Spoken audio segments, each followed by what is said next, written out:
Hi, everyone. I hope this finds each of you so very well. I'm speaking to you from my studio in West Orange, New Jersey, and I could not be more delighted to have this opportunity to once again interview author Marv Weidner, who has an undergraduate degree in political science and economics and a graduate degree in theology. Marv is the founder of Managing Results, a strategic planning company based in Gunnison, Colorado, and he has served as a volunteer with Living Journeys, a not-for-profit organization that provides services and support to cancer patients and their families and caregivers. A few years ago, I had the privilege of interviewing Marv about his profoundly moving and insightful book, When the Rocks Sing.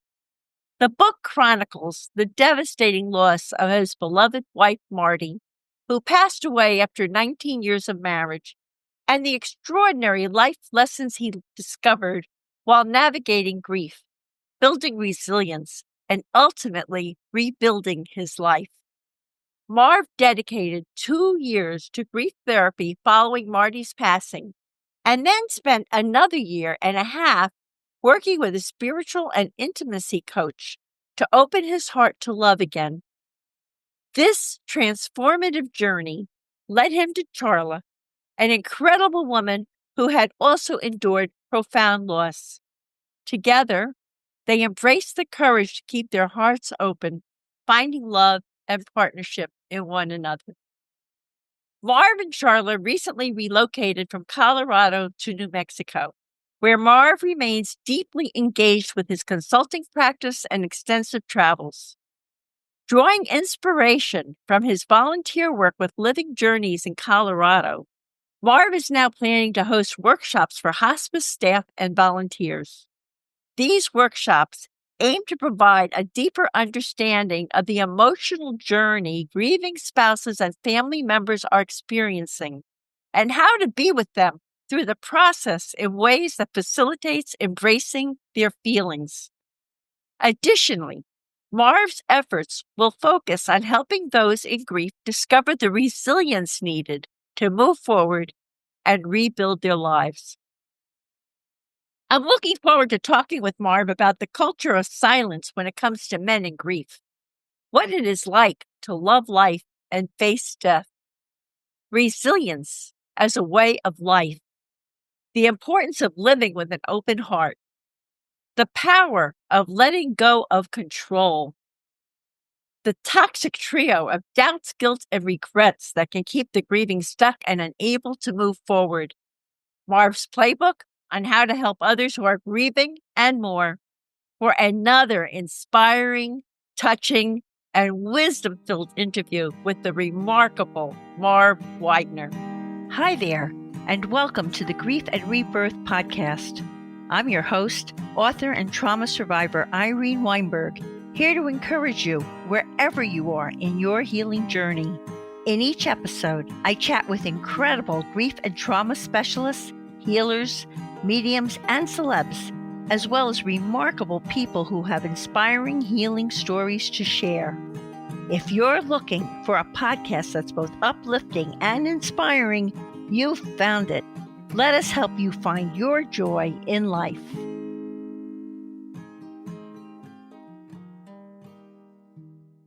Hi, Marv. Welcome back to Grief and Rebirth podcast.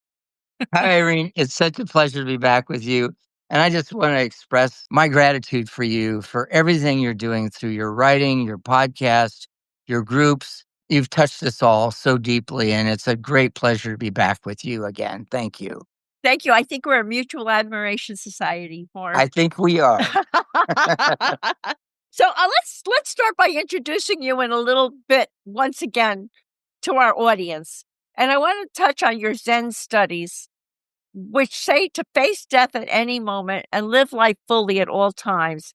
Can you explain this challenging and rewarding way to live, which you have adopted in your life? Well, my late wife, Marty, who passed from cancer, as you know, in 2017, and I had studied in a Zen Buddhist temple in Hawaii.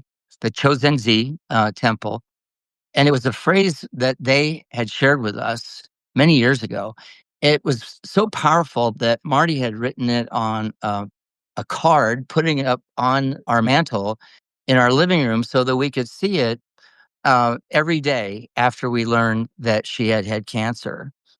So, this is really a very challenging and powerful way to live because it affirms the impermanence of life on one hand, but it also calls us to live in the moment, to live life fully, even knowing that we might face death at any time.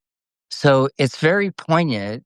It really prompts, for me, a sense of freedom and urgency in living in the moment, living now, and appreciating every day of life. It's actually a beautiful way for all of us to live because we're all eventually facing death. So what are you doing till you get there? That's right. It's Are you embracing inevitable. life or are you going into some swamp of suffering somewhere? Right, that's the idea of living, fully at all times, while also knowing that you might die also at any time. It really condenses time. It sort of, eases us into the future knowing that, we can live life fully no matter how long we have. Yeah, it's a beautiful way to live. Too bad more people don't do that. Hopefully, some listening will say, this is a good idea. Right? And that way, when you do cross over or transition, you have fewer regrets because you have lived your life fully, Exactly. I would think. So I was fascinated by the fact that you speak of the culture of silence when it comes to the topic of men and grief. Yes. Teach us, Marv, how are men socialized to avoid this topic of grief? What does that do to them? And how do we undo this? Well, I was raised, obviously, as a male in this American society, and I was raised not to cry, not to show my emotion. Even when the dog I grew up with and was my dog for 18 years, my constant companion, when she died, my dad said, "Hey, stop crying. Men don't cry," right? And it was just such a poignant moment to remind me that I was raised to not cry, to not show emotion, to not show sadness or show fear, even. So that kind of socialization comes really hard when you're faced with the great law because the emotions will flood you, will flood through your life and need to be expressed. So I know from my friends, from my male friends, that this is not uncommon, that many men in our society are really raised to not show emotion. And we may not even know how we feel, right?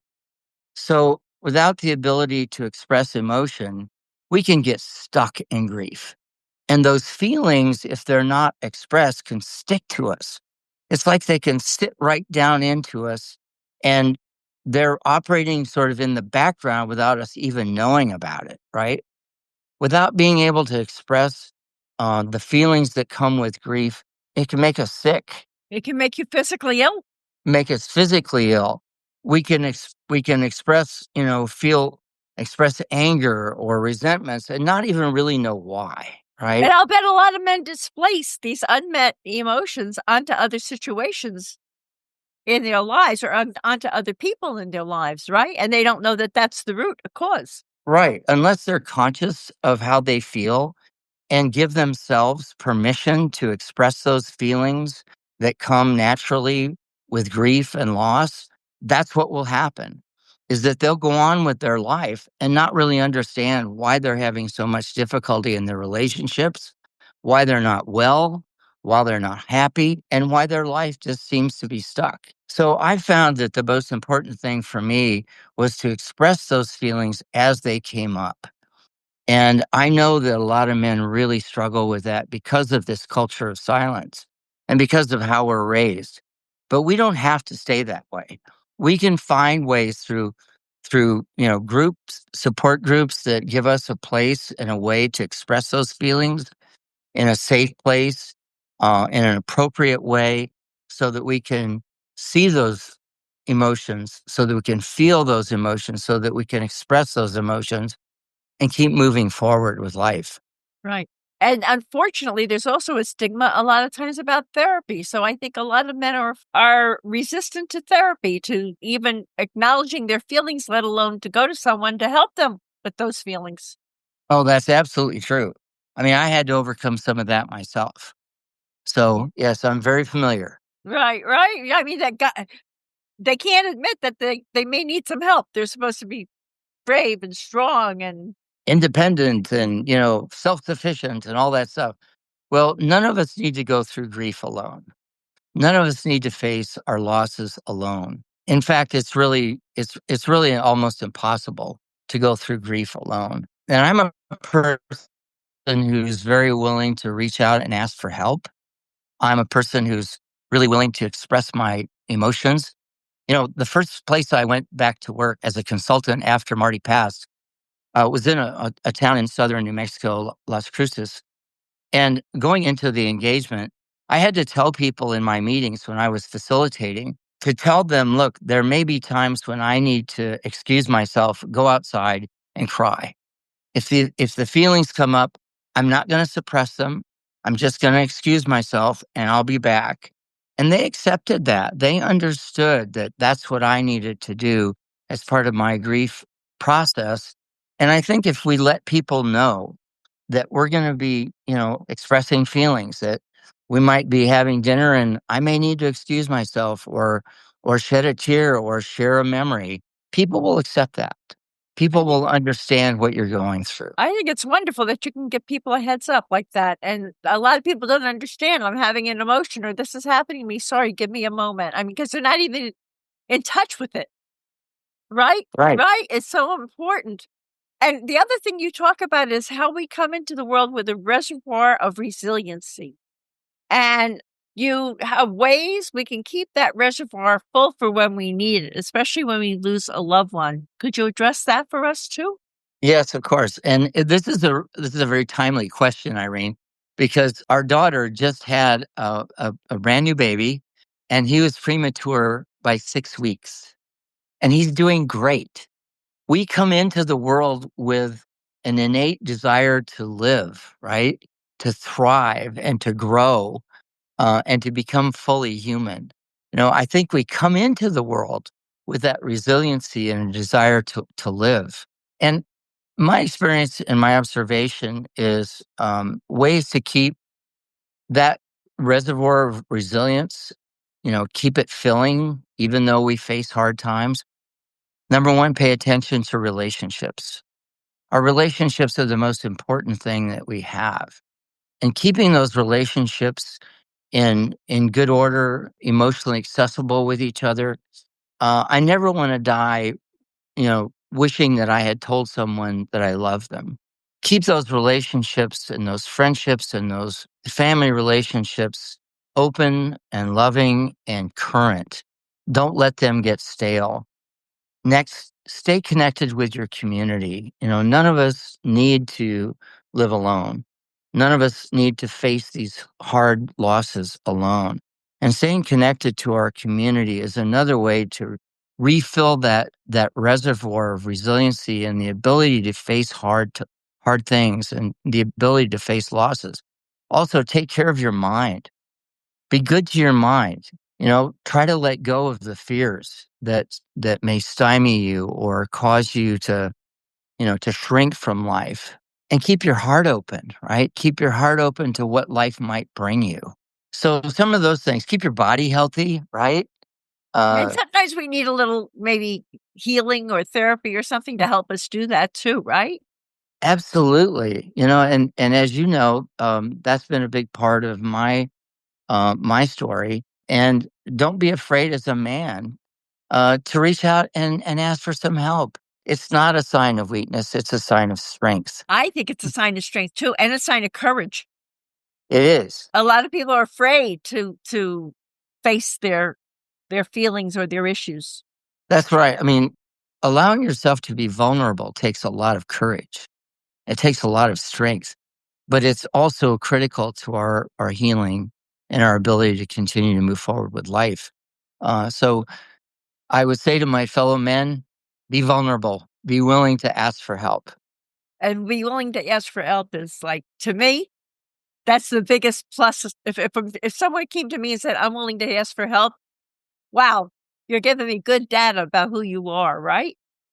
Because, so many people have a problem with letting go, which is not a well understood aspect of dealing with grief, and they have all these doubts, guilt, regrets, all these different things that they need help moving through. So, could you address the letting go issue, how that holds us back from happiness, the power of letting go of control, that's huge, and the power of letting go of both the past and the future, and then we'll get to that toxic trio of doubts, but I'm gonna let go and let you talk to me about letting go, Marv. Let me be clear that I'm not talking about letting go of the love that you have for the person that you've lost. I'm not talking about letting go of the memories, right? What I'm talking about letting go of are the things that hold us back from living life fully. And letting go of control is a big thing, right? First of all, I think control is a myth. I control myself on a really good day, but I don't control anything else. I don't control other people. I don't control the events of my life. I might influence them by the choices I make, but control is really a myth, Irene. We don't control life, right? I agree. Well, I always like to say that the only thing we have control over is our own choices. Yes. That's about it, and how we react to things. And we always have that control. We always have control over our own choices. So very often our thought habits, right? If you hear yourself say, well, what I'm afraid of is, right? It's a clue that you're actually living with a lot of fear, right? If the fear after a loss, if the fear of the future is really holding you back, think about why you're afraid of the future, right? So why not let that fear go? Why not allow yourself to live life fully and embrace as it comes? So live life as it was meant to be lived. It's also very often the case that people have regrets, right? So you may have regrets, you may have, guilt about the past, but those things don't necessarily have to stay with you. You can let them go, right? You can let them go to the past. Now, one of the ways that I found to let go of the fear of the future and let go of the regrets of the past is to be present in the moment. You know, you're very powerful when you can be present in the moment and let go of that fear and let go of those regrets. I find that, anything that helps me be present in the moment, whether that's meditation or prayer or just being with loved ones and just being fully present in the moment, those are times when we're really free from those fears and we're free from those regrets and we're free from the guilt. And if we can let go of those things, we can live life fully again. That is so true, and that whole thing about the control, letting go of control is so important because people think first of all, do you really have control of your future? You can plan as much as you want, but life happens, right? Life happens. Life happens. And we're physical people living in a physical world. Health issues come. Social, economic pressures are there always. The other thing I'd say about this, Irene, and it's really fundamental to what Marty, my late wife, taught me, is that happiness is a decision, right? We can decide to be happy. Happiness doesn't just happen to you by chance, right? Happiness is a state of mind and a state of feeling about life. So no matter what might come your way, if you've already decided to be happy, it puts everything in a different light. It puts everything in a context of, well, okay, I'll deal with that, but I'm still very determined and very committed to being a happy human being. And which when you're happy, that means you allow joy to come into your life. That's And a right. lot of people have this, idea, Marv, I think you'd agree with me, that if I have had this terrible loss and I am grieving, I will never feel joy again, and that's not true.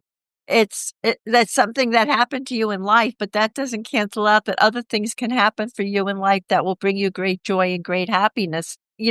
Both of them can exist as you work your way through. My son once said to me after the car accident, and my husband, passed next to me. My son said, "There's been nothing worse, Mom, than seeing you in total despair, and nothing better than seeing you be able to have joy again." And that was something I was in counseling, and I was working through and giving myself permission while I was crying and upset and everything else, but that good things were also coming into my life and that I needed to embrace them and bring them in. We can do two things at once. We can grieve and allow happiness into our lives and allow joy into our lives.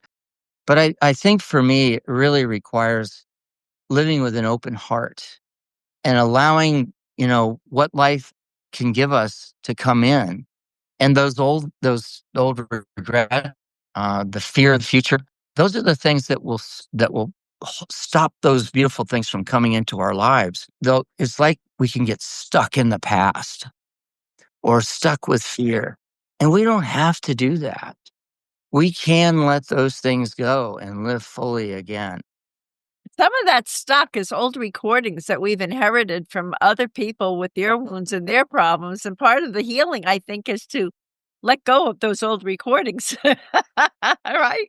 That's right. Father, mother, preacher, teacher, right? Right, right, With right. those you're right. I mean, a lot of our thought habits, right, about how we think, do we operate out of fear, or do we have a narrative about our life that maybe we're unlucky, or whatever that old script is that you mentioned, whatever that narrative is, we make that up, right? We don't have to live that way. We can let that go, you know? We can pull that tape out and throw it away, Stop right? being weighed down by it. And I also wanna ask you more, how do ungrieved losses, because you talk about how the ungrieved losses stack up and create a cumulative of impact of grief. So I'm thinking about all those ungrieved loss issues, those ungrieved losses that, again, people haven't let go of them, right?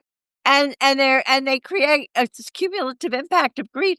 So let's talk about, why is it important to grieve losses as they occur? And big one, how do you deal with anger?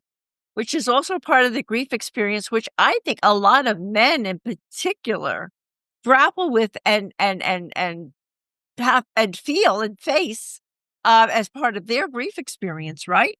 Right. Well, as we know, anger is a secondary emotion, right? So what are we angry about? Are we angry that, our loved one left us? Are we angry that we, are feeling abandoned? Are we angry that our future that we had planned is gone? Are we angry, this is unfair. Why does this happen to me, right? And really, though, that anger is very often a cover up for really feeling very vulnerable, and a cover up for feeling a real sense of loss, and pain and sadness, right? And so I really encourage men to look beyond the anger. First of all, let go of it, because it's just going to, hold you to the past. It's not going to let you experience life fully. But anger is oftentimes a cover up for what you're really, really feeling. And you're right. Men, oftentimes express anger when actually what they're feeling is sadness. Sadness of fear and everything else, right? And loss of control. You don't have any control, right? So, what I've observed in myself is that if I can allow those feelings of loss, whether they're, as you know from the book, I really didn't have regrets or guilt. I basically experienced sadness, and a profound amount of sadness at Marty's passing. And what I found is, if as that sadness came up, I let myself feel it, and it hurt, and I let myself express it and share it with others, that that's what I was experiencing. And, it doesn't stay there. You can express it and allow it to be released. And what I knew, Irene, is if I stuffed that, if I didn't express that, if I tried to suppress it or ignore it, what would happen is I would end up getting depressed, right? And perhaps sick, physically ill, because you're harboring that in you. Where's it gonna go? I really believe, Irene, if I hadn't allowed myself to express those feelings, I may not be here today. Well, I'm glad that you did, personally. Thank you. That's very kind of you. Very sweet. I'm so big on healing myself. It literally saved my life also. I can tell, and we're glad that you did. Thank you. Thank you. Thank you.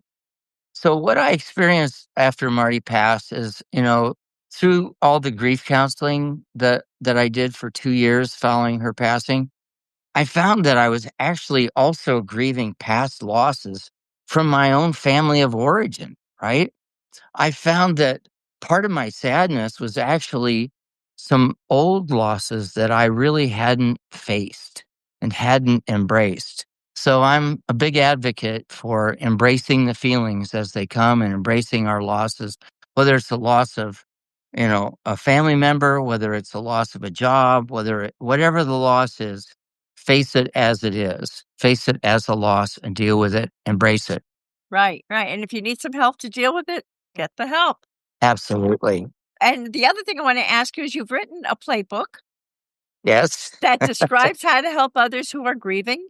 So you want to explain why it is important to stay quiet and just listen, let them be in order to enhance their authenticity and be with that grieving person more than do for that grieving person.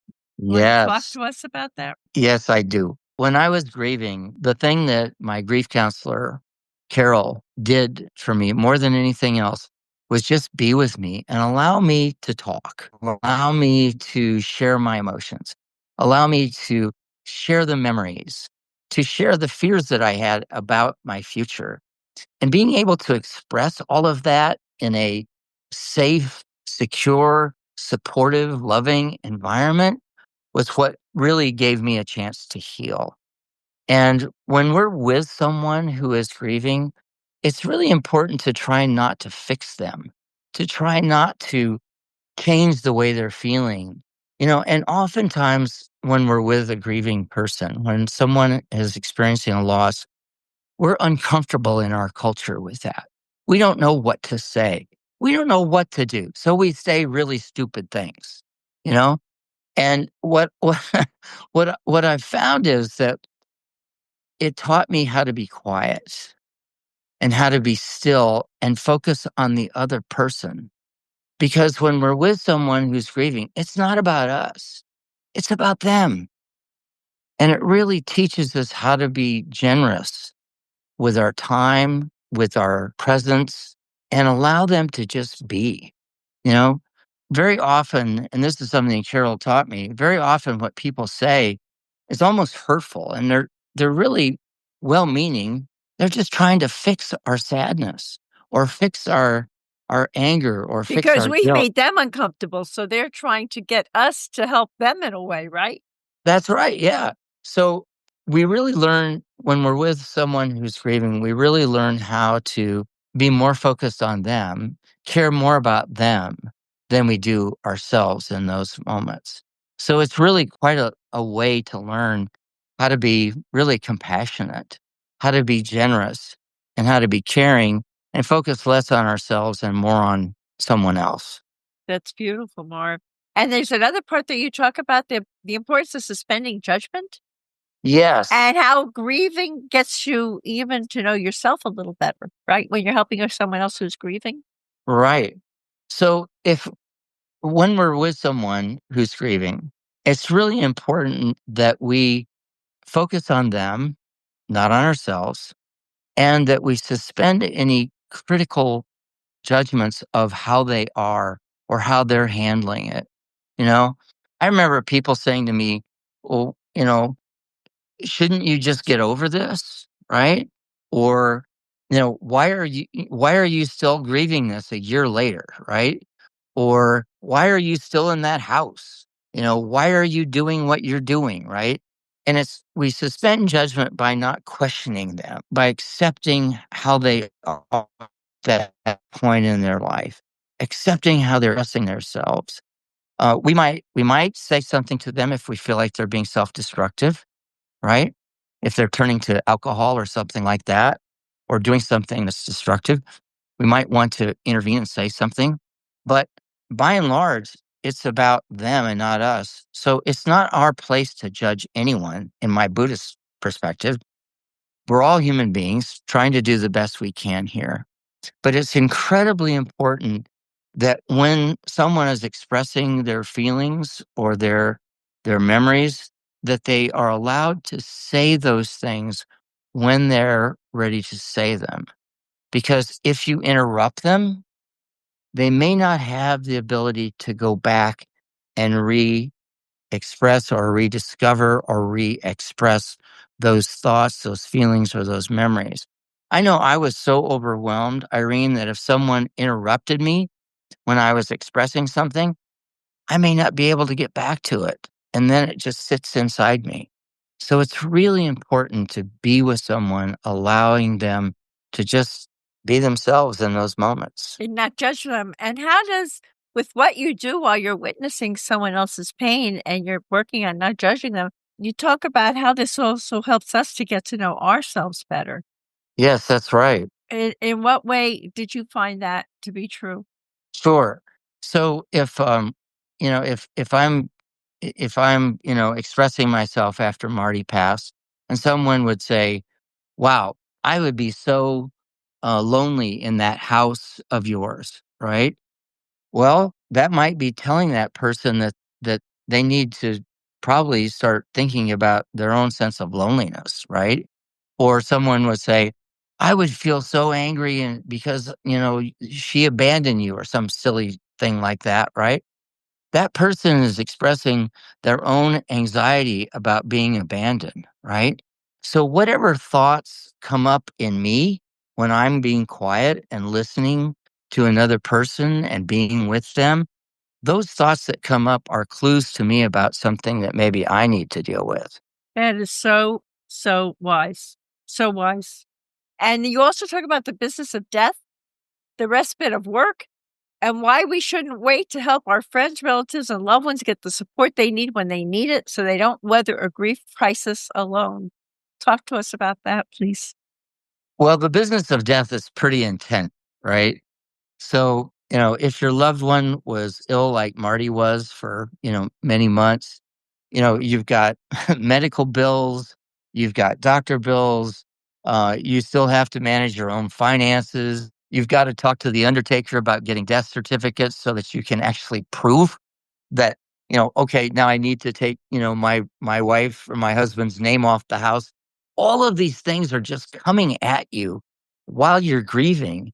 And, one of the things I think we can do to really help someone is to help them with those kinds of things that are coming at them.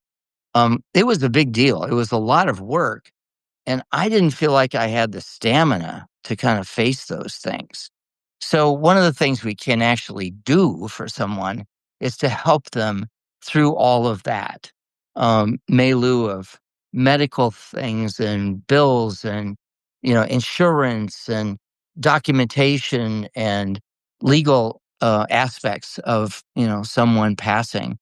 Marty and I were partners in everything. We were business partners, we were best friends, we were partners in life, we were, joint heads of a family. So when she passed, literally every aspect of my life changed. The business changed, our property changed, our family changed, all of our relationships changed. So dealing with a lot of change is quite a challenge when you're in grief. So that business of death is very real. Very real.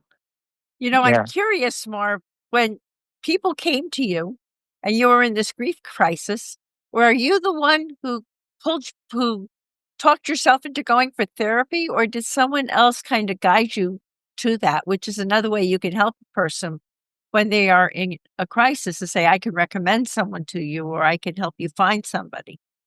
Well, that happened very organically for me. Uh, Toward the very end of Marty's life, we realized how profound our losses were. She was losing her life. I was losing her, right? So we reached out to hospice and asked them if they could recommend a grief counselor for us. And Carol Goldfain Davis showed up.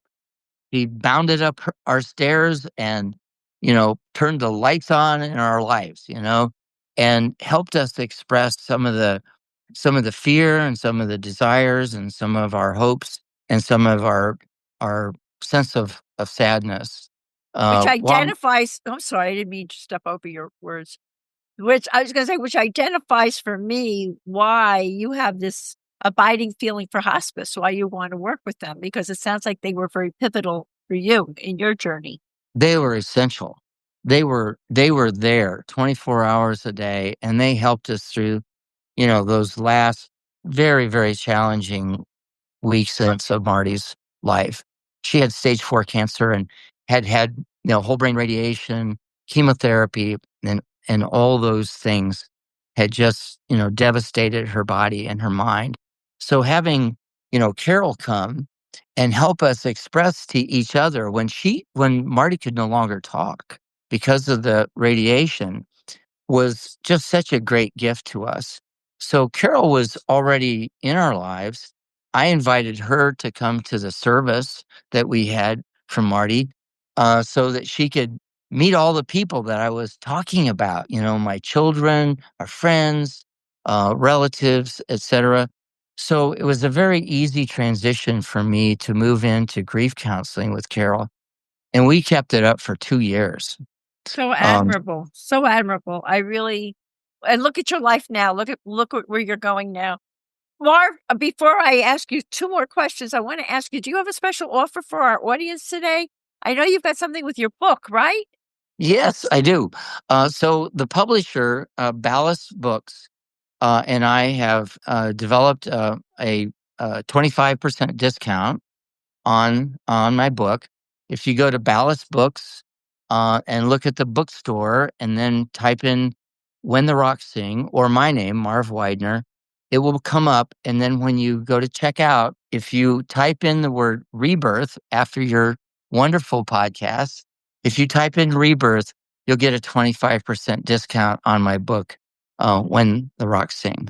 And we'll also provide a link for that in the show notes. So, we'll make sure that we do that also to make it easier for everyone. And I also want to ask you, because this is a big one for people. So many people lose someone and they think they'll never love again.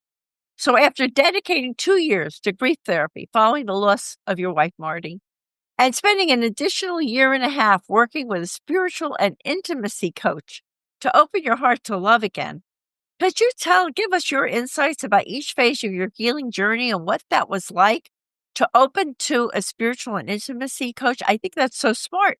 And look, it led you to a new love in your life. And why do you think, Marv Weidner, that healing is so essential for each of us?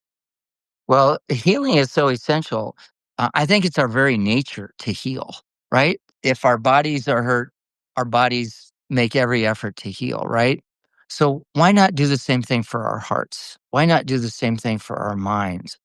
And what I found, through the grief therapy and that whole very intense process was that I really had decided I wanted to really fully engage life. Wanted to reopen my heart. I wanted to live life as fully as I possibly could, and I realized that I wasn't really ready for a new relationship, right?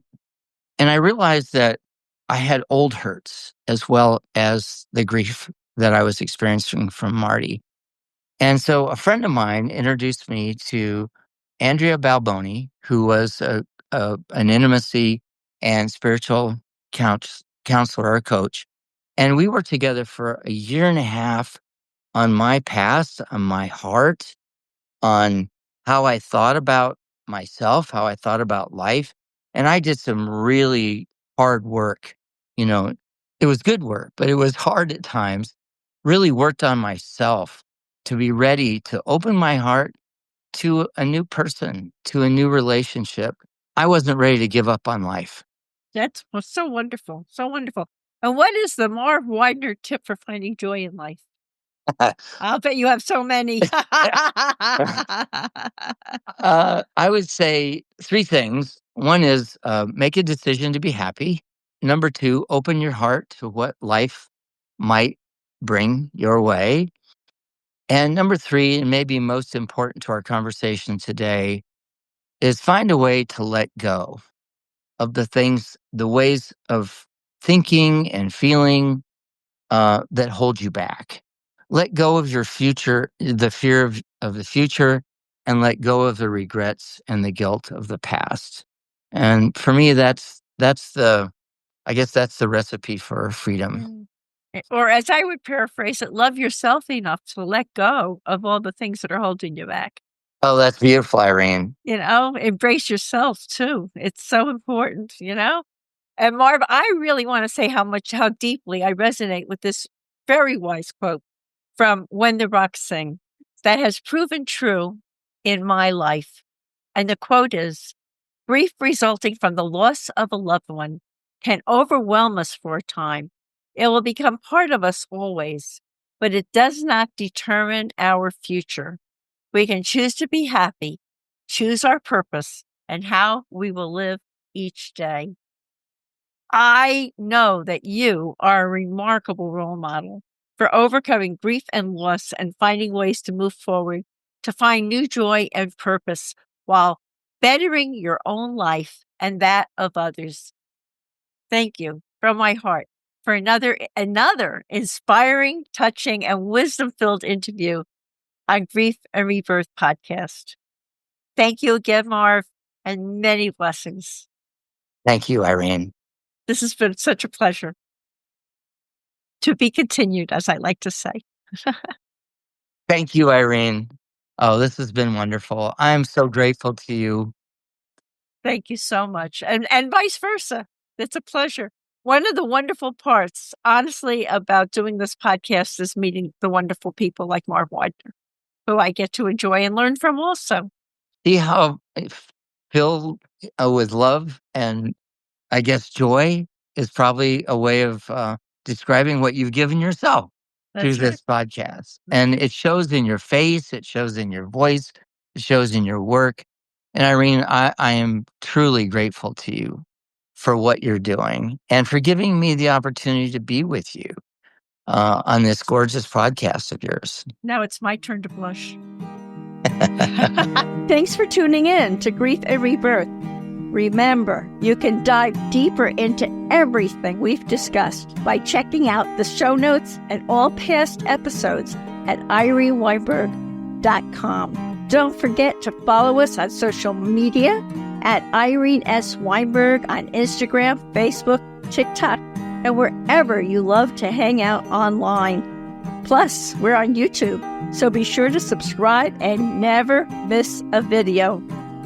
For those of you listening, you'll find links to my 2 books, Good to the Last Drop and They Serve Bagels in Heaven, in the show notes. And if you're watching on YouTube, you can see those books listed right above, so don't miss out. And here comes a special treat. If you sign up for Audible as a first-time user using my link, which you can find in the show notes, you can get They Serve Bagels in Heaven for free. And finally, people often ask me what I read, what I use, and what I recommend for healing and self-care.